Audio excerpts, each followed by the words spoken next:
Nebi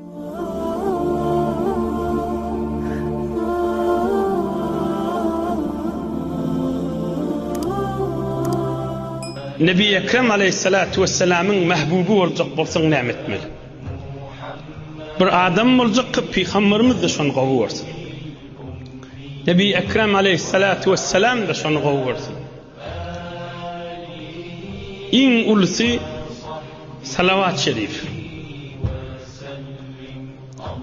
İnsanyň buzurgterin wesilesi, iň uly wesilesi Allah'ın huzuruna. Ta mahşer kopyança, ta kıyamet turyança. İhlas bilen, can yürek bilen Allahümme salli ala Muhammed ve ala ali Muhammed. Namazdaki salavatımızla ettehiyyatiden sonra okuyacağız. Allahümme barik ala Muhammed ve ala ali Muhammed. Allahümme sallim ala Muhammed وعلى آل محمد كما صليت على إبراهيم آخر نتشلي ديما ينبي أدب تشلبول مصن أقاين كما صليت على إبراهيم وعلى آل إبراهيم إنك حميد مجيد. صلوات الشريف بارسي قلنا أون غيتار ارتيبلن أون غيتار أخشم كرا وقيسان قلنا يذ غيتار ondan kärra okuyacak bolsaň güne 313 gaýtar. Odalgaw açyklanýar. Ondan kärra okuyacak bolsaň güne 1000 gaýtar. Ondan kärra Hazrat Junayd Bagdadi ýaly beýik pirler okuýanmyşlar güne 1313 gaýtar. Bir salavat şerif. Haýsy birini başlasaň bir ýyllap şonu oky, ohan başarjak bolsaň o birine geç. İkincisi ummatyň gaýgysyna bolýan adam. Garip kasardan tut. Bir neçe adamlaryň pikirine we bir nefere dinlen gowjatdan. Bir nefere hamana hadis şerif Resulullah janyň mübarek sözüni eşitdirjekden belliden min gowzatdygy. Beýik nur bir nefere hadis şerifin feyzi etmek bir beýik bir zat. Emma şunu ýatdan çykarma.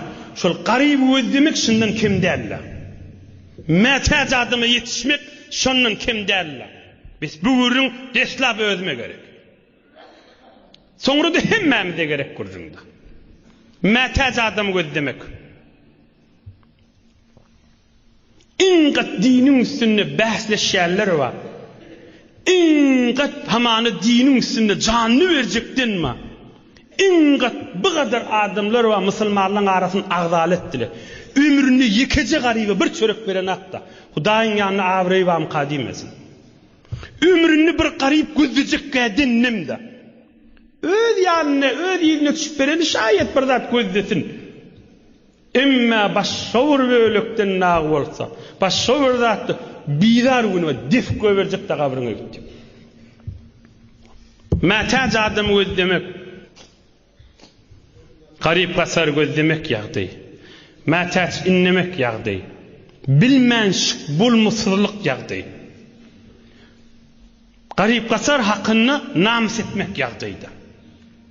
Allah Azza Celal sizi dünýäňiz ahiretiňizde rahmet gafsyndan aýyrmasyn. Allah Azza Celal ahiretiňizde sizi namard adymy duçar etmesin. Bir alham üç kul huvallahu okuyaylin. Ötellüň ruhuna bahş edip ilgün vatanymyz musulmanlara dua eders, okaber. يا مكة بثي الأنسام فضيوفك أهدوك وئاما ورياض